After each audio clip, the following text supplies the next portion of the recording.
안녕하세요. 저는 평범한 직장에 다니는 30대 여자입니다. 어린 시절 저희 집은 참 화목했어요. 사춘기 시절 반항기조차 미미하게 지나갔을 만큼 애정 가득한 집안이었죠. 그렇게 10년 전 제게 닥친 불운은 너무도 참혹하다고 느껴졌어요. 그날은 여느 날처럼 학원이 끝난 저를 엄마가 데리러 왔어요. 집으로 돌아가는 길 차사고를 당했어요. 정신을 잃기 전 나눈 마지막 대화가 여전히 선명해요. 엄마, 나 너무 아파. 너무 무서워. 지희야, 괜찮아. 괜찮을 거야.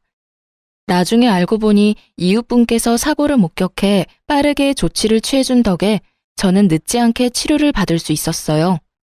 회복을 위해 한동안 병원에서 지내야 했지만 그건 괜찮았어요. 그러나 저는 정신을 차린 뒤 마냥 안도할 수 없었어요. 왜냐하면 엄마는 이미 세상을 떠난 뒤였으니까요. 그 충격이 너무 커 저는 몸이 회복된 후에도 완만한 생활은 할 수 없었어요. 외상 후 스트레스 장애가 생겨 사고가 나기 전처럼 지낼 수 없었거든요. 저는 차에 올라타기만 해도 온몸에 땀이 송글송글 맺힐 정도로 극도의 긴장감을 느꼈기에 장거리를 차로 이동한다는 건 꿈도 못 꾼 채 지냈어요. 그래도 남은 가족들 덕에 저는 서서히 일상을 찾아갈 수 있었어요. 그리고 엄마를 사고로 떠나보낸 지 7년쯤 되었을 때 예비신랑을 처음 만났답니다. 예비신랑이 이직을 해 제가 다니던 회사에 저의 상사로 입사하게 되었죠.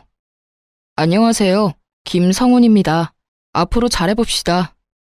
네, 최지희입니다. 잘 부탁드려요. 지희 씨는 좋겠네. 이렇게 잘생기고 능력 있는 상사도 만나고. 이렇게 멋지고 아름다우신 분들과 함께 근무하게 되어 제가 영광입니다. 팀장님은 평소 남직원의 칭찬을 자주 하던 분인지라 한 귀로 듣고 한 귀로 흘리는 편이었지만 이번만큼은 공감이 가더라고요. 뿐만 아니라 저를 콕 집어 말한 것도 아닌데 예비신랑의 말에 괜히 얼굴이 붉어지기까지 했죠. 아마도 저는 예비신랑을 보고는 첫눈에 반했던 것 같아요. 예비신랑은 당시 제 시선에선 완벽에 가까운 사람이라 생각했어요. 회사에서 스카우트 제안을 했을 정도이니 인정받은 것은 물론 훤칠한 외모에 활기찬 성격까지 돋보이던 사람이거든요. 그렇기에 예비신랑은 사내에서 인기가 꽤 있었어요. 지희 씨는 일할 맛 나겠네. 그러게, 자기는 무슨 복이 있길래 굴러들어온 상사가 성우님이니? 배울 점이 참 많은 분이죠. 덕분에 전보다 업무 효율이 많이 올랐어요. 하지만 본의 아니게 저는 여직원들의 질투 대상이 되기도 했어요. 제가 눈에 띄는 편은 아니라 근무하면서 단 한 번도 구설에 올라본 적 없는데 예비신랑의 입사 이후 많은 여직원의 입방아에 올랐거든요. 요즘 이 팀 최주임 얼굴에 웃음꽃이 다 폈더라. 난 그런 모습 처음 봐. 패션은 또 어떻고요? 당장이라도 꼬리칠 기세던데요? 성우님이랑 거의 붙어있다시피 하던데 부러워 죽겠어요. 나중에는 그런 구설수가 예비신랑 귀에까지 들어갔어요. 그때부터였던 것 같아요. 유독 적극적인 태도로 저를 대했던 것 말이에요. 자기로 인해 제가 꽃뱀, 불려우 같은 꼬리표까지 달게 되었을 때 예비신랑이 저를 대하는 모습이 눈에 띄게 바뀌었거든요. 그런데 그 추문이 계기가 되어 저와 예비신랑은 눈이 맞았고 그렇게 사내 커플로 발전하게 되었어요. 예비신랑과의 인연은 제게 너무도 특별했고 또 소중했어요. 제게 생긴 스트레스 장애가 예비신랑의 노력 덕에 정말 많이 좋아졌거든요. 물론 차를 탈 때 여전히 긴장은 됐지만 한두 시간 정도의 거리는 자동차로 이동이 가능할 정도로요.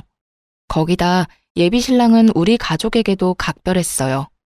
엄마를 잃은 후 오랜 세월이 흘렀음에도 우리 집은 종종 가라앉은 분위기가 맴돌곤 했어요. 하지만 예비신랑이 왕래하면서부터 훨씬 사람 사는 분위기로 바뀌었죠. 아이고, 우리 성훈이 왔네. 내가 예비사위 오는 날을 손꼽아 기다렸어. 아빠도 참, 그렇게 부담 주지 마. 자꾸 그러면 우리 집에 놀러 오고 싶겠어? 저도 아버님 뵙는 날만 손꼽아 기다렸는데 통했네요. 자기야, 부담이라니. 난 너무 감사하고 좋아. 친정아빠는 언제나 예비 신랑과 함께 보내는 시간엔 들떠 있었어요. 딸들만 있어서 아들이 있다고 느껴지는 순간이 기쁘다고 했죠. 제 예비 시부모님도 참 따뜻한 분이었어요. 저를 처음 봤을 때부터 상냥히 대해주셨고 엄마를 잃은 제가 안타깝다며 잘 살펴주었답니다. 특히 예비 시모가 제게 신경을 많이 써주었어요. 어딜 가든 뭘 하든 저를 챙겨 함께하곤 했어요. 저는 그런 예비 시모에게 깊은 감사를 느꼈죠. 결혼만 안 했다 뿐이지 양가 부모님 모두 우리를 이미 가족과 다름없이 대했어요. 그렇기에 내 생에 이런 감사한 인연이 또 있을까 싶을 만큼 저는 예비 신랑에 대한 감정이 나날이 깊어갔죠. 딱 하나 제게 남은 시련이 있다면 차를 타는 것은 어느 정도 나아졌다고 해도 여전히 운전대를 잡는 건 어려움이 크다는 것이었어요. 그 탓에 저는 제 차가 있었음에도 사고 이후 단 한 번도 몰아볼 수 없었어요. 이 이유로 차를 팔까 수없이 고민했던 적도 있었지만 제 첫 취직 선물로 부모님께서 선물해 주신 거라 쉽지 않았어요. 더군다나 그 차는 친정엄마가 직접 골라준 거였거든요. 예비신랑도 제게는 소중한 자동차임을 알고 있었던 터라 저를 대신해 관리를 도맡아 해주었죠. 하루는 예비신랑이 뜻밖에도 제 차를 빌려주라고 부탁을 하더군요. 자기야, 자기 차 말이야. 내가 며칠만 좀 타고 다닐 수 있을까? 갑자기 왜? 차에 무슨 문제라도 생겼어? 아니, 점검을 맡겼어. 내 차가 이제 오래됐잖아. 그래서 그런지 이번 기회에 이것저것 살펴보자고 하더라고. 하긴 아버님께서 타시던 차라고 했잖아. 내 차라도 괜찮다면 나는 좋아. 저는 흔쾌히 수락했고 예비신랑이 편히 타고 다니도록 며칠 보험까지 들어주었어요. 길어야 사나흘 타는 정도라고 해도 꼭 필요하다고 생각했거든요. 예비신랑은 큰 부탁을 들어준 게 아닌데도 진심으로 고마워했어요. 그리고 며칠 뒤 차를 돌려받기로 한 날이 되었는데 밤이 다 되도록 예비신랑이 차를 가지고 오지 않는 거예요. 연락도 되지 않아 얼마나 마음 졸였는지 몰라요. 이런 제 마음을 아는지 모르는지 예비신랑은 한참 후인 밤 12시가 훌쩍 넘어서야 연락이 오더군요. 왜 이렇게 연락이 안 돼? 얼마나 걱정했는 줄 알아? 미안해. 가볍게 저녁만 먹고 파하기로 했던 자리가 갑자기 술자리로 바뀌는 바람에 연락을 바로 못했어. 술? 오빠 지금 어딘데? 운전은 어떻게 하려고 술을 마셔? 술을 마셨다는 말만으로도 불안이 엄습했어요. 워낙 운전에 관한 일이라면 예민하던 저라 감정에 휘말리지 않게 이악 물고 참았어요. 하지만 곧 이어진 예비신랑의 말에 치밀어 오른 화를 주체하지 못했어요. 자기야, 실은 숨김없이 솔직하기로 약속해서 털어놓는 건데. 뭐야? 무슨 사고라도 쳤어? 왜 그렇게 밑밥을 깔고 그래, 불안하게. 대리를 부르는 대신 친구가 대신 운전을 해줬어. 그런데 정말 그 애는 맥주 2잔 정도밖에 안 마셨거든. 취기 하나 없이 멀쩡했는데 하필이면 음주운전 단속을 하고 있지 뭐야. 뭐? 그럼 지금 술 마신 사람한테 내 차를 맡긴 채 오빠까지 타 있었다 이거야? 진짜 미쳤어? 미안, 내가 차는 내일 가져다 줄게. 오빠 정말 생각이 있는 거야 없는 거야? 내가 믿고 빌려줬으면 실망을 시키지 말아야지. 어떻게 음주운전인 걸 뻔히 알면서 운전대를 맡겨? 아니, 운전을 정말 잘하는 친구기도 하고 또 맥주 조금 마신 건 사실 술 마신 것도 아니잖아. 예비신랑은 핑계댈 구실을 찾는 듯 했지만 이게 그런다고 그냥저냥 넘어갈 수 있는 문제인가요? 저는 다음날 예비신랑이 우리 집 앞으로 차를 몰고 오자마자 블랙박스 확인을 해보려고 했어요. 그런 저에게 서운하다며 화를 내더군요. 최지, 너 나 못 믿어? 뭘 알고 싶어서 블랙박스까지 확인하겠다는 건데. 못 믿을 행동을 먼저 했잖아. 오빠가 음주운전을 한 건지 확인하려고 그런다 왜? 그리고 왼편 문짝 긁힌 자국 안 보여? 어떻게 된 건지 직접 확인해야 할 거 아니야. 아, 그래. 내 친구가 차 빼다가 조금 긁어먹었다. 내가 수리해 줄게. 그럼 될 일을 왜 이렇게 유난이야? 저는 언성을 높인 예비신랑을 뒤로 한 채 블랙박스를 켜 차를 빌려줬던 날부터 살펴보기 시작했어요. 그리고 곧 또 다른 사실을 알게 되었죠. 예비 신랑이 제 허락도 없이 차를 그 친구에게 빌려주기까지 했더군요. 알고 보니 자기 차를 정비소에 맡겼다는 것부터 거짓이었어요. 제게 차를 빌릴 구실일 뿐이었던 거예요. 몰래 제 차를 빌려준 것도 모자라 긁어먹고 또 음주운전까지 맡겼던 겁니다. 저는 이 모든 상황에 열이 뻗쳐 예비 신랑을 쥐잡듯 잡아댔어요. 정말 너무하다는 생각 안 들어? 나한테 이 차가 어떤 차인 줄 몰라? 빌려주고 싶거든 오빠 차를 빌려주던가. 거짓말까지 치면서 이랬던 이유가 뭔데? 이러면서 뭐? 유난이라고? 자기야, 내가 미안해. 정말 진심으로 잘못했어. 그러니까 진정하고 이야기하자, 응? 나 무시하고 버린 이 상황에 진정 같은 소리 하고 있네. 일은 능력껏 척척 잘도 하는 사람이 이런 사리 분별도 못하는 게 말이나 돼? 도대체 왜 이러는 건데 왜? 자기야, 무시라니 절대 그런 것 아니야. 그날 제게 용서를 빌겠다며 음주운전을 했던 그 친구까지 제 앞에 데려와서는 다시는 이런 일 없을 거라고 빌더군요. 거기다 둘이서 책임지고 제 차를 수리해 놓겠다고 약속했죠. 물론 그런다 해도 제 화가 쉽게 누그러지진 않았어요. 다만 이번 일을 통해 예비 신랑이 생각을 고쳐먹겠구나 싶었어요. 실로 그날 이후 차에 관련해서는 좀 더 신중하려는 모습을 보여줬어요. 그래서 제게는 하나의 사건이라고 표현해도 될 만큼 문제의 날이었지만 더는 책잡지 않고 넘어가기로 했어요. 그 후 6개월쯤 지났을 때 저희는 양가 부모님께 결혼 허락을 받았고 얼마 지나지 않아 상견례까지 하게 되었어요. 그렇게 본격적으로 결혼 준비를 하기 시작했죠. 그런데 모든 과정에서 어찌나 엄마 생각이 나던지 평소 잘 꾸지도 않는 꿈에 여러 번이나 엄마가 나올 정도로 사무치게 보고 싶더라고요. 그럴 때면 며칠을 감정이 널뛰기라도 하듯 오르락 내리락 요동을 쳤어요.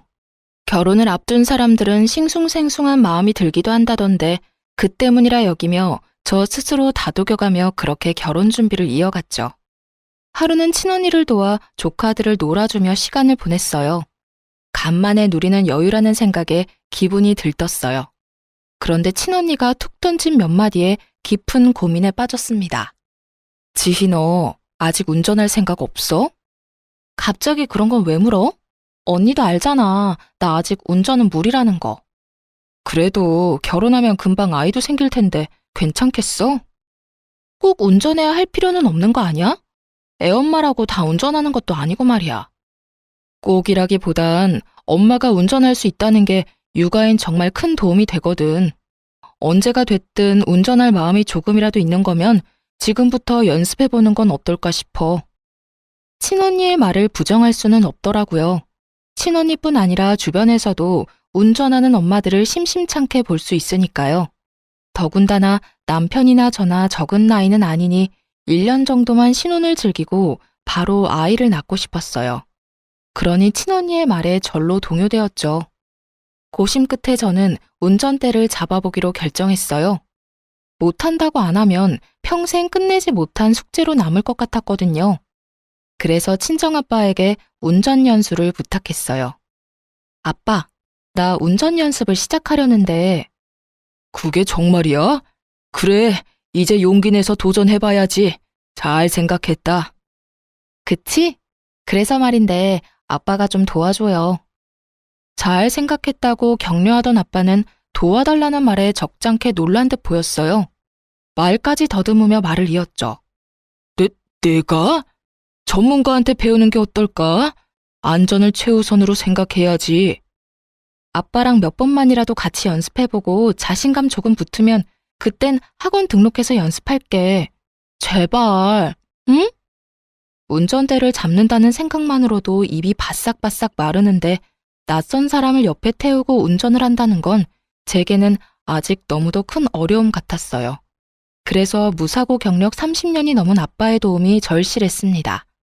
그러다 보니 결혼을 앞둔 이 나이에 철부지처럼 졸라댔네요.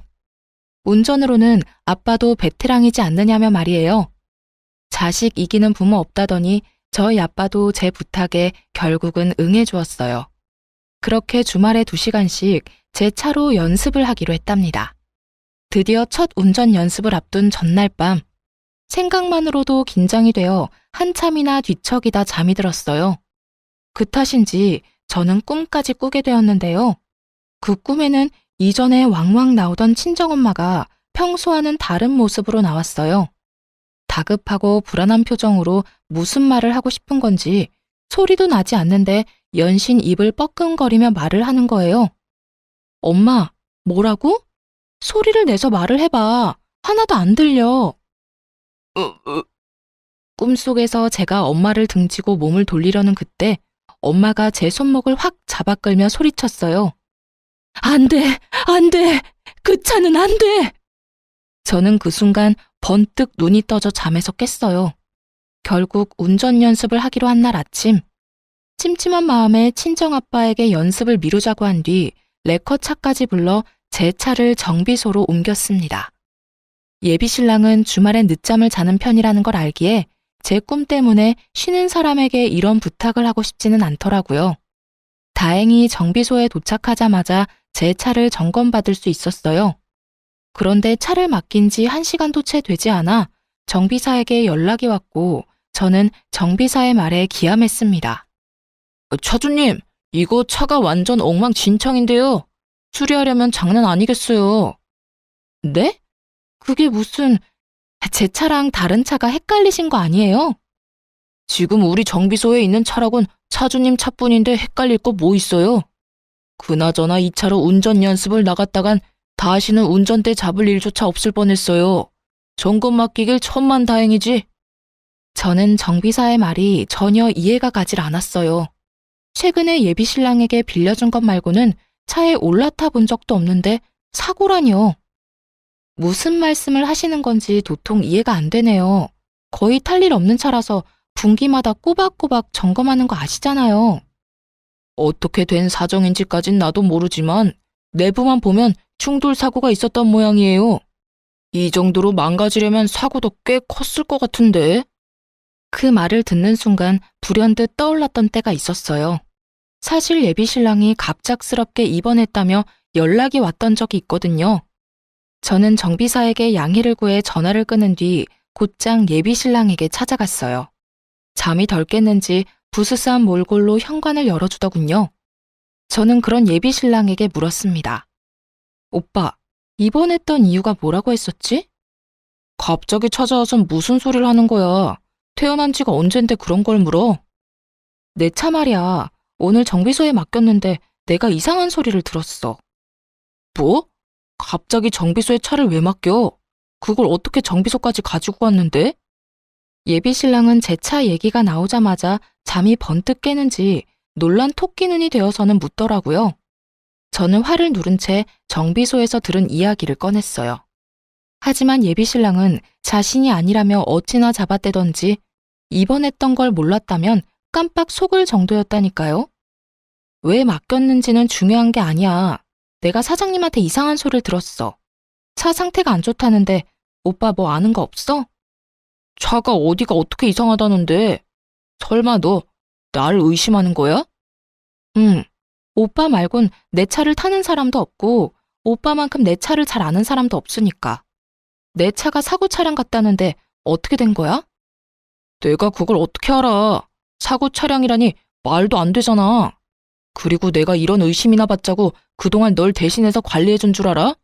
이런 대우나 받자고 내가 신경 써준 줄 아냐고. 솔직하게 먼저 털어놓았다면 좋았을걸. 끝까지 잡아떼고 억울하다는 듯 말하는 예비신랑의 태도에 저는 참을 수 없었어요. 혹시나 하는 마음에 정비사와 나눈 통화 내용을 녹음해뒀는데 그걸 이렇게 쓰게 될 줄은 정말 몰랐네요. 저는 예비신랑을 한참 노려보다가 말없이 녹음해뒀던 파일을 재생시켜 들려주었어요. 이래도 억울한 척, 모른 척 할 거야? 운전대도 못 잡는 내가 사고를 냈을까? 빨리 바른 대로 말해. 지희야, 미안해. 정말 계속 숨기려던 건 아니었어. 수리비가 너무 많이 든다고 해서. 그런데 전체 수리할 돈은 없어서 어쩔 수 없었어. 오빠의 안일함으로 인해 오늘 어떤 일이 생길 뻔했는지 알아? 예비신랑은 그제야 모든 걸 인정한 듯 털어놓기 시작했어요. 저 모르게 차를 몰고 나간 적이 있는데 그때 사고를 당했다고요. 입원했던 것도 전부 그 사고 때문이었다면서요. 당시 제 차가 없어졌다는 사실을 뒤늦게 알게 되어 예비 신랑에게 물어봤었는데 그때는 점검일이 다가와 미리 제 차를 가져가 자신이 아파트 단지에 세워뒀다고 했어요. 급작스럽게 입원하게 되어 말을 못했다고요. 저는 바보처럼 그 말을 그대로 믿었네요. 이런 비밀이 숨겨져 있던 건 줄도 모른 채 말이에요. 하지만 여전히 풀리지 않은 의문이 하나 있었어요. 바로 자동차의 외관은 너무도 멀쩡했다는 거죠. 저는 혹시나 하는 마음으로 예비 신랑에게 물었어요. 외관은 평소랑 다를 게 없었어. 그래서 사고가 났을 거란 생각도 못했고. 어떻게 된 거야? 외관만 먼저 수리했어. 다음 달에 보너스 나오면 그때 내부 수리도 할 예정이었고. 너는 운전을 못하니까 그 사이에 무슨 일이 생길 거라는 생각은 못했어. 그러니까 지금 오빠 말은 나를 속이기 위해서 외관 수리만 먼저 했단 거야? 내가 정말 이 일을 끝까지 모를 거라고 생각하고? 진짜 오빠가 나한테 어떻게 이래? 실로 꿈에서 엄마가 나와 차에 대해 암시해주지 않았더라면 이번은 엄마의 뒤를 이어 저와 친정아빠가 상을 치렀을지도 모른다는 생각에까지 이르자 온몸에 소름이 끼쳤어요. 그렇기에 저는 더욱 분노를 참을 수 없었어요. 제가 차를 몰고 나갈 일이 없다고 이런 일을 비밀로 한다는 게 맞는 건가요? 어떤 일이 생겼을 땐 자신이 저지른 일에 대해 솔직히 털어놓고 용서를 구하는 게 먼저 아닌가요? 저는 예비 신랑을 향한 실망감에 언성까지 높이며 화를 냈어요. 그런데 제게 미안함을 내비치던 예비 신랑은 제가 쏟아내는 분노에 얼굴이 점점 굳어갔어요. 그러더니 결국 제게 상처까지 안겨주었습니다. 그러니까 네가 얼마나 놀랐을 줄 아니까 내가 계속 미안하다고 했잖아. 무릎이라도 꿇고 싹싹 빌어야 해? 아니면 계속 내가 네 눈치라도 보고 있어야 해? 그래야 기분이 좀 풀리겠어? 어? 뭐? 오빠는 내가 화내는 게 거슬려? 그럼 내가 화낼 일을 애초에 만들지 말던가. 아무것도 모르고 내가 원래 계획대로 아빠와 운전 연습이라도 했어봐. 그래, 그건 계획이었던 거고. 어머님께서 꿈에서 알려줘서 사고 없이 잘 넘어갔잖아. 그럼 다행인 거지. 이렇게 전후 사정 다 털어놓은 나한테 화만 내고 있을 필요가 있어? 내가 이 사실을 미리 알게 돼서 망정이지. 몰랐으면 나나 아빠나 이미 이 세상 사람이 아니었을지도 모르는데 그런 말이 나와? 내가 화내는 것만 기분 나쁘냐고. 아니, 그래서 누가 사고 났어? 어?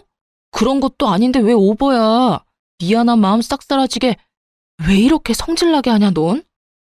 점점 뻔뻔하다 못해 못나게 구는 예비 신랑의 언행에 정이 다 뚝뚝 떨어졌어요. 말로는 안 되는 사람이란 걸 온몸으로 느꼈기에 지금의 제 감정을 딱 10분의 1만큼이라도 느끼게 해주고 싶어졌어요. 그래서 예비 신랑의 삐까뻔쩍한 차로 다가가 사이드 미러를 아작냈어요. 예비 신랑은 외제차를 몰았는데 워낙 차를 좋아해 공들여 관리했죠. 적잖게 놀랐는지 급히 뛰어와 저를 뜯어말리며 노발대발했어요. 너 진짜 미쳤어? 지금 내 차에 뭐 하는 짓이야? 너 이거 수리비가 얼만 줄은 알고 이러는 거야? 내가 알게 뭐야. 너도 한번 당해봐. 이거 놔. 이거 안 놔? 이 정신 나간 게 너 같으면 놓겠냐? 이런 식으로 복수하는 거야 뭐야? 너 원래 이렇게 무식한 애였어? 질리게 왜 이래? 무식? 나도 일자 무식한 너랑은 미래를 약속할 가치도 없어. 당장 파혼해. 당장! 저의 파혼 선언에 예비 신랑이 벙찐 틈을 타 그의 손을 뿌리치고는 그 길로 택시까지 잡아타고 예비 시댁으로 향했습니다. 갑작스러운 제 방문에 예비 시댁 식구들은 꽤 놀란 듯 보였어요. 네가 연락도 없이 무슨 일이니? 급한 일이라도 있는 거야? 어머님, 아버님, 저 오빠와 파혼하겠습니다. 이 말 하러 왔어요. 이게 다 무슨 소리야? 너희 싸웠냐? 지희야, 파혼이라니? 결혼 앞두고 왜 이러니? 저는 더 할 말 없어요.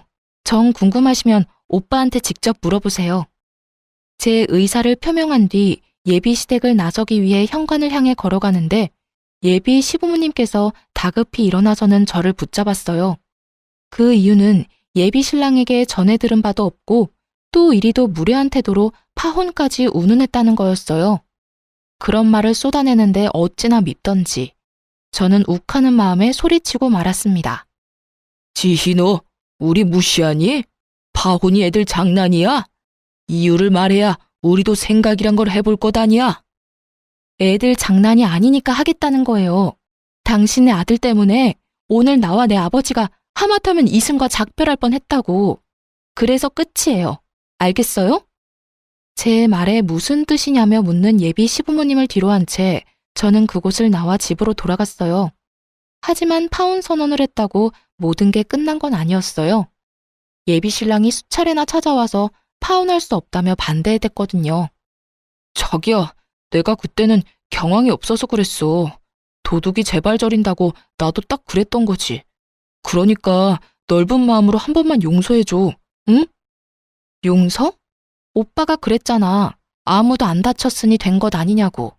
그런데 이제와 무슨 용서? 왜? 이런 일을 버리고도 결혼은 해야겠니? 그게 내 진심일 리 없잖아. 그냥 화나서 홧김에 나온 말일 뿐이야. 어쨌든 입 밖으로 뱉었잖아. 물과 말은 주워 담을 수 없단 거 몰라? 그만 찾아와. 나 오빠랑 더 할 말 없어. 예비 신랑에게 찾아오지 말라고 하자 나중에는 예비 시모까지 저를 찾아와 설득하려 했어요. 하지만 좋은 관계였을 때만큼 저를 위하진 않으시더군요.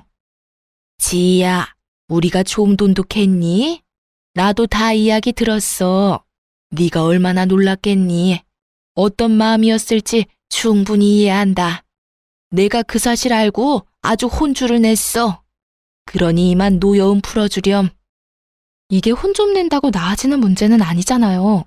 어머님, 오빠는 저를 기만했고 그로 인해 큰일을 치를 뻔했어요. 그런 오빠를 제가 뭘 어떻게 믿고 살라는 말씀이세요? 원래 남자들이 철이 좀 없잖니. 다른 남자들이라고 안 그러는 게 아니란 말이야. 그리고 청첩장까지 다 돌린 이 시점에서 돌연 파혼이라니. 그건 하객들에 대한 예의가 아니지. 또 네 사사로운 감정 하나 맞춰주겠다고 우리 집안이 개망신 당할 순 없잖니? 저는 망신을 운운하며 한 말에 열이 확 받았어요. 그런데 맞받아치려는 순간 이런 생각이 들더라고요. 진정한 망신이 뭔지 아직 모르는구나 하는 생각이요. 저는 진짜 망신이 어떤 건지 톡톡히 알려주고 싶어졌어요. 또 제가 원하는 대로 파혼해주지 않은 걸 후회하도록 만들고 싶었어요.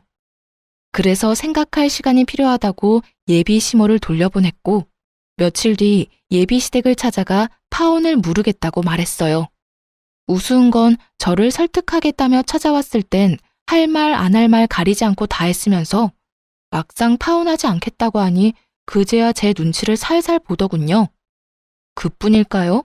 제 끼니까지 그렇게도 살뜰히 챙겨주더라니까요. 샐러드를 종류별로 대령하는데 그 꼴이 참 우스울 정도였어요. 덕분에 편하게 끼니를 챙기며 덤으로 다이어트까지 했네요. 그렇게 2주라는 시간이 더 흐르고 결혼식 당일, 저는 일찍이 예식 준비를 시작했어요. 예비 신랑은 자기들 계획대로 흘러간다는 생각에 기분이 좋은지 준비하는 내내 싱글벙글이더군요. 자기야, 오늘 너무 예쁘다. 우리가 이제 부부라니 우리 정말 잘 살자. 내가 잘할게. 그래. 저와 예비 신랑의 준비가 얼추 끝나갈 즈음 양가 식구들도 식장에 도착했어요. 예비 시부모님은 파혼 이야기는 없었던 듯 조금의 어색함도 없이 친정아빠와 인사를 나누더군요. 그러고는 제게와 너무 예쁘다며 입 바른 소리를 하는데 어찌나 가증스럽게 느껴졌는지 몰라요. 하지만 애써 그런 생각을 지우며 웃음 띤 얼굴로 반겼어요. 제게 특별한 이날 미리 초칠 수 없으니까요. 드디어 하객들이 하나 둘 예식장에 오기 시작했어요. 예비 신랑과 시댁 식구는 정신없이 하객들을 맞이했죠. 시간이 꽤 흐르고 신랑 측 하객이 붐비기 시작하니 수군대는 소리가 점점 커졌어요. 신부 측 하객은 저게 다야? 이렇게까지 없을 수 있나? 가족만 온다고 해도 이렇게 텅 비진 않을 텐데 말이야. 특이하네. 이 수군거림을 들은 예비 신랑과 예비 시부모님은 그제야 뭔가 쎄한 기운을 느끼고는 예식장을 번갈아 살피더니 제가 있는 신부 대기실로 다급히 들어왔어요. 자기야, 자기 청첩장 다 돌렸지? 응, 다 돌렸지. 왜? 무슨 일 있어? 그게 신부 측 좌석이 텅텅 비었어. 이게 어떻게 된 거지? 예비 신랑이 이렇게까지 확인한 데에는 다 이유가 있었어요. 신랑 측 하객에 비하면 신부 측 하객 수가 직계 가족을 제외하면 10명도 채 되지 않았거든요. 저는 그저 웃음 띤 얼굴을 할 뿐 말을 보태지 않았어요. 그러자 예비 시모가 한쪽 무릎을 꿇고 엉거주춤 앉더니 제 손을 부여잡고는 울상인 표정을 하고 애원하기 시작하더군요. 예, 지희야, 설마 아닐 거라 생각하지만 이게 다 네가 의도한 건 아니지? 응, 이 경사스러운 날에 그럴 리가 없지. 그치? 그건 모를 일이죠. 어떤 의도를 말씀하시는지 모르겠지만 뭐든 장담할 수 있는 일은 없으니까요.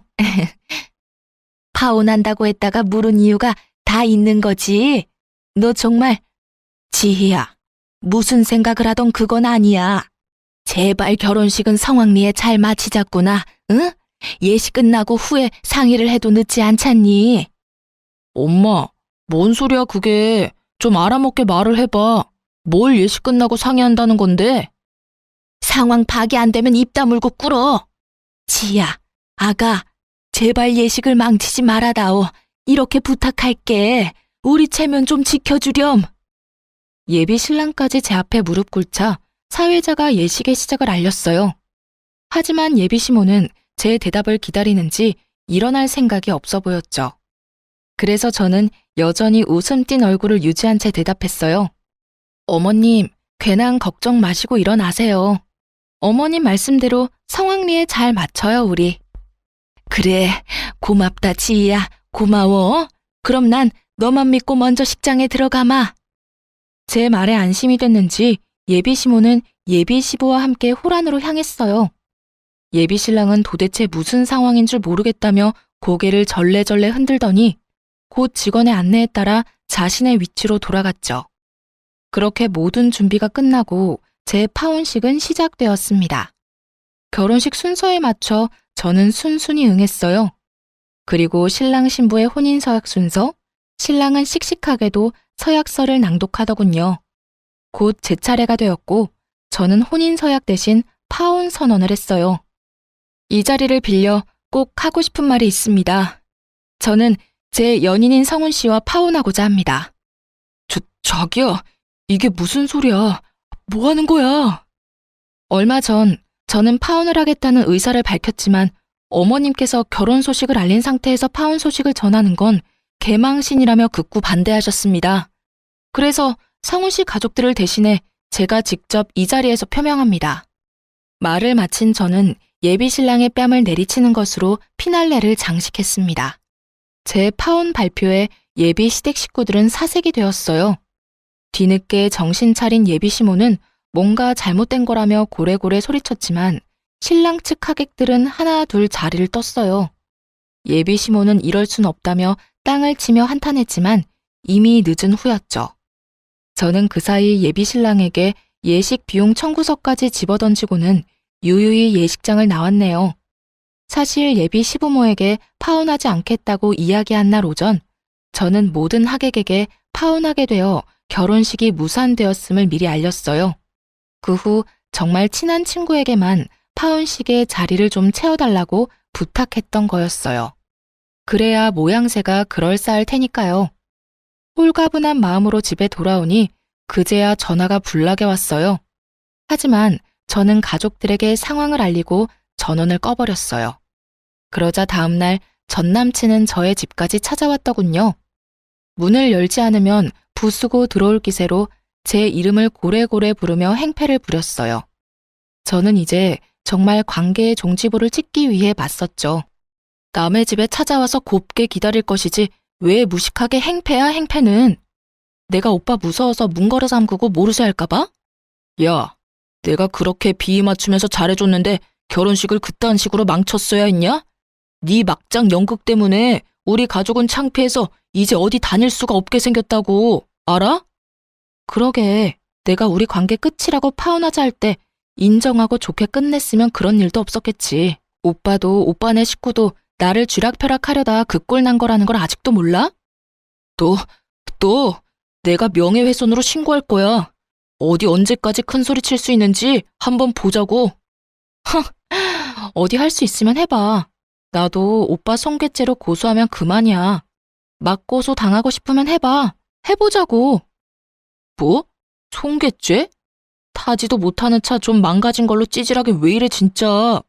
그깟 차 수리비 주면 될 거 아니야, 주면. 내가 저번에도 말했지. 보너스 나오면 고쳐준다고.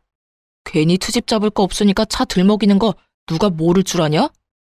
전 남친은 제가 맞고소 이야기를 하고부터 분개에서는 입에 담기 거북한 말들까지 쏟아냈어요. 하지만 저는 아랑곳하지 않고 태연스럽게 말했어요. 차 들먹인다는 소리에서 하는 말인데 10년 전에 지금 같은 교통법이 있었다면 너 같은 자식은 방조죄로 처벌받았을 텐데 참 아쉬워. 그치? 그건 또 무슨 말도 안 되는 소리야? 내가 방조죄로 처벌받을 일이 뭐 있다고 정신 나간 소리까지 짓거리는 건데 너 진짜 돌았냐? 제 말의 의미를 모른 채 광분에서는 오만상을 하고 난리를 쳤어요. 저는 그런 전남친의 꼴 같자는 모습을 봐줄 수 없더군요. 그래서 조용히 핸드폰을 꺼내들고는 한 파일을 재생시켰어요. 금방이라도 저를 어떻게 할 것처럼 위협적이던 표정과 행동이 일순간 사그라들더니 곧 전남친의 낯빛이 창백해졌어요. 네가 이걸 어떻게 가지고 있어? 세상에 평생 가는 비밀이 어딨겠어. 이래서 나쁜 짓 하고 못 사는 거야. 결국 이렇게 다 들통나니까. 그 녹음 파일은 10년 전 엄마와 제가 타고 있던 차가 사고 났을 당시 나오지 않았던 증거자료이자 교통사고를 낸 가해자의 대화가 담긴 파일이었어요. 제가 어떻게 이 자료를 가지고 있었냐고요? 어쩌면 이 모든 게 하늘의 뜻이었을지 몰라요. 사실 결혼식 당일 아주 이른 시간 저를 찾아온 사람이 있었어요. 그 사람은 바로 교통사고를 낸 가해자였습니다. 그 사람은 긴 세월 한 진실을 숨긴 채 살아왔더군요. 그리고 그 진실을 돌고 돌아 10년 만에 알게 되었네요. 그 사람은 제 전남친과 절친이었던 친구이자 또 그 사고로 인해 절교까지 하게 된 사이였다는 걸요. 전남친의 친구는 예식 준비를 하는 제게 전남친이 없는 틈을 타 다가와서는 대뜸 이렇게 말했어요. 혹시 오래도록 한 번호만 쓰고 있는 게 맞다면 곧 파일 하나를 받아보게 될 거예요. 부디 꼭 예식장에 들어가기 전에 확인하시고 이 결혼에 대해 심사숙고해 보길 바래요. 그러고는 제가 무슨 말을 하기도 전에 호련히 사라졌어요. 정말 그 사람의 말처럼 곧 문자로 파일 하나가 왔고 저는 화장실을 핑계로 짬을 만들어 파일을 확인했어요. 아주 낯익은 전남친의 목소리와 낯선 목소리가 번갈아 흘러나왔죠. 성훈이 너 정말 그 여자랑 결혼까지 할 작정이야? 무슨 질문이 그러냐? 내 결혼 계획에 문제라도 있는 것처럼? 너랑 교제하고 있는 그 여자 10년 전 우리가 낸 교통사고 피해자 중 한 명이잖아. 그 여자는 이 사실을 알고는 있어? 야, 알고 있으면 우리가 연애를 어떻게 하냐? 너 어디 가서 이런 말 하지 마라. 알겠냐? 그리고 우리라니 난 그냥 네 옆에 앉아 있었을 뿐이잖아. 말 조심해. 야, 말은 똑바로 해야지. 그때 네가 장난친다고 핸들을 오른쪽으로 잡아당기는 바람에 충돌한 거 잊었어? 평생 죄스러운 마음으로 살아도 모자랄 판국에 그 여자랑 결혼이라니. 정말 사랑해서 결혼하려는 건 맞아? 성훈이 너 도대체 무슨 생각인 거야? 이 맹추 같은 게 넌 이 나이 먹도록 사랑 타령이냐? 걔 엄마 앞으로 돈이 꽤 나왔는데 자식들한테 그 돈을 분배해줬더라고. 근데 내 여친이 재테크로는 기가 막히거든. 벌써 그 나이에 재테크로 모은 돈이 장난 아니야. 그러니 내가 과거 운운할 여유가 있겠냐? 무슨 수를 써서든 잡아서 내 옆에 앉혀놔야지. 내 여친이 곧 내 노후인데 과거 따위 너랑 나만 잊고 살면 죽을 때까지 아무도 몰라. 네, 제가 당한 교통사고의 원인은 바로 전남친의 장난 때문이었어요. 핸들만 당기지 않았어도 아찔한 상황이 생겼을지 몰라도 제 엄마의 목숨까지 앗아가는 큰 사고는 면했을지도 모를 일이었던 거죠. 거기다 저와 결혼하려는 이유가 제가 모은 재산 때문이었다뇨. 엄마에게 배운 경제관념이 만들어준 지금의 아니, 그런 제가 모은 돈이라는 배경 때문에 사고 피해자라는 걸 알고도 묵인했고 또 결혼까지 결심했다니. 전 남친은 제가 만난 사람 중 가장 사악하고 끔찍한 악마처럼 보였어요. 그래서 그 자리에서 전 남친의 멱살을 잡아채 막무가내로 흔들며 난리를 쳤죠. 넌 사람도 아니야, 이 자식아. 어떻게 네가 동승했던 차에 치인 피해자라는 사실을 알고도 여태 모른 척하고 나와 내 가족을 속일 수 있어? 이건 오해야. 아니, 모함이라고. 내가 저런 말을 했을 리 없잖아. 그럼 오빠 목소리와 똑같이 흘러나오는 저 사람은 뭔데? 뭐냐고. 아니라고 부인을 하려거든 좀 정성스럽게라도 하던가. 저는 한참을 전 남친에게 막말을 퍼부었어요. 그래도 분이 풀리지 않아 친정 식구와 전 예비 시모에게 꼭 밝힐 일이 있으니 당장 제 집으로 와달라 연락까지 했어요. 친정아빠와 전 예비 시댁은 다 근거리였던 터라 모두 한 곳에 모이는 데까지 시간은 얼마 걸리지 않았어요. 전 예비 시모는 불쾌함을 드러내며 격양된 목소리로 저를 채근했죠. 네가 말한 밝힐 일이란 게 뭐냐? 피차 얼굴 마주하고 있을 사이는 아니니 빨리 하고 끝내. 그리고 넌 내가 가만 안 둘 테니까 각오하는 게 좋을 거야. 저는 전 남친의 만류에도 곧바로 녹음 파일을 틀었어요. 10년 전 사고를 알고도 모른 척 저와 결혼하려던 사실이 모두에게 밝혀지자 친정아빠는 분노에 전 남친의 멱살을 잡고 얼굴을 수도 없이 내리쳤어요. 잔뜩 겁에 질린 전 남친은 그제야 제 앞에 무릎을 꿇었죠. 그리고 전 예비 시모도 더 설 자리가 없게 되자 그제서야 우리 가족에게 굴복해 그들은 하루 꼬박 손이 발이 되도록 싹싹 빌어댔어요. 하지만 개버릇 남 못 준다고 비는 그 순간에도 알량한 자존심은 챙기고 싶었는지 전 예비 시모가 이러더군요. 옛날 일이고 사고를 낸 사람이 제 아들이 아니란 건 변함없어요. 당시 제 아들에게 죄를 묻지 않은 건 다 그만한 이유가 있기 때문이겠죠. 돈 때문에 지희와 결혼까지 하려 했고 그 사실을 알고도 묵과한 것에 대한 사죄를 드리는 겁니다. 지금 시시비비를 가려보자 이거예요? 어머님, 아니, 이제 아줌마라고 해야 맞나? 아줌마 죄를 묻지 않을 이유가 있던 게 아니에요. 그냥 아줌마 아들이 요리조리 잘 피해간 잠재적 범죄자일 뿐이지. 이 양반이 입만 살아가지고. 이보시오, 지금 법대로라면 음주운전 차량에 동승한 사람도 처벌 대상이라는 걸 몰라서 짓거리는 거요? 그리고 분명히 녹음 파일에 저 자식이 핸들을 꺾었다고 하잖아. 부모라면 언제고 자식 편이라지만 죄 지은 자식 두둔하는 게 옳은 거요? 남의 귀한 자식 범죄자 취급하지 마세요. 살면서 사소한 잘못도 안 하고 사는 사람이 있답니까? 그리고 벌써 공소시효도 지난 옛날 일로 왜 이렇게 구차하게 구는 건지 원. 돈 보고 비밀을 숨긴 것은 인정하지만 그날의 일은 그만 끄집어내셔요. 아, 그럼 아줌마, 이건 어때요? 당신 아들이 몰래 끌고 나가 아작낸 제 차, 사고 났던 거 숨기려고 겉만 번지르르하게 고쳐놨잖아요. 이건 어떻게 하실 건데요? 이 사람은 보너스 나오면 고쳐준다고는 했지만 파혼까지 한 마당에 제가 그 말을 어떻게 믿어요? 그냥 깔끔하게 법대로 해요. 이전에 처벌받지 못한 거 덮어두고 새로운 죄목으로 법의 심판을 받으면 되겠네요. 그건 우리가 당장이라도 변상할게. 지희야, 법이라는 게 합의가 되지 않았을 때 필요한 거잖니? 너만 괜찮다면 우리가 주마. 새 차를 바꾼다면 그 값만큼 전부 줄게. 제발 다 끝난 마당에 지저분하게 헤어지진 말아주렴, 응? 제가 지금 수리비가 없어서 이래요? 그 차는 제게 정말 소중하다고요. 10년 전 떠나보낸 엄마와의 추억이 깃든 거라고요. 그런데 당신 아들이 다 엉망으로 만들었다고. 그걸 책임지란 말이야, 그걸.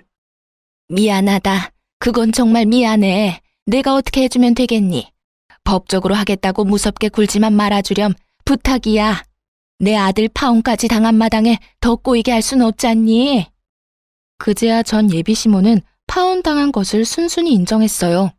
더 문제 삼지 못한 것 뿐이겠지만요. 그리고 더 나아가 전 남친이 망가뜨린 제 차에 대해 기존 수리비의 5배의 비용을 물어줘야 했어요. 제가 법대로 하자고 할까봐 먼저 발벗고 나서기까지 하더라고요. 법적 다툼만은 봐달라며 애원하면서 각서까지 썼으니 말이에요. 겉모습만으로는 상대를 파악하기 어렵다는데 펀치라고 능력 있는 전남친의 모습에 빠져 이 사달이 날 때까지 콩깍지가 씌었었구나 하는 생각마저 드네요. 지금은 파혼한 지 1년 반이라는 시간이 훌쩍 지났어요. 1년 전만 해도 전남친의 소식이 심심찮게 들렸답니다. 우리의 파혼을 계기로 동창들 사이에서 돈 보고 결혼하려다 덜미가 잡힌 파렴치한이 된 듯 하더라고요. 제게까지 그 소문이 전해진 걸 보면 아마 전남친은 동창회에는 얼굴 들고 다니진 못하지 싶어요. 그 소식을 마지막으로 전남친에 관한 소식은 끊겼어요. 다시는 마주칠 일이 없길 바랄 뿐이죠. 꽤 긴 시간이 흐른 지금 저는 운전을 꽤 잘하게 되었어요. 파혼 사건을 계기로 엄마가 늘 우리 가족을 곁에서 살펴주고 있다는 것을 실감하게 되어 용기가 많이 났거든요. 제 첫 차였던 사고 차량도 잘 처분했어요. 수리비로 받게 된 비용으로 더 좋고 안전한 차로 바꾸게 되었거든요. 제 결혼은 찬란하지 못하고 끝이 났지만 그 덕에 저는 더욱 윤택한 삶을 살 수 있게 된 것 같아요. 내쳐야 하는 사람을 바로 알고 저를 위한 삶으로 채워갈 수 있게 되었으니까요. 비록 쉽게 잊혀질 기억이 아니지만 결혼에 대한 부정적인 생각이 들거나 하진 않아요. 그렇기에 언젠가 정말 선한 사람을 만나 사랑을 하게 된다면 제 부모님이 아름다운 사랑을 나눴던 것처럼 저도 그런 깊이 있는 사랑을 하고 행복한 가정을 이룰 거예요.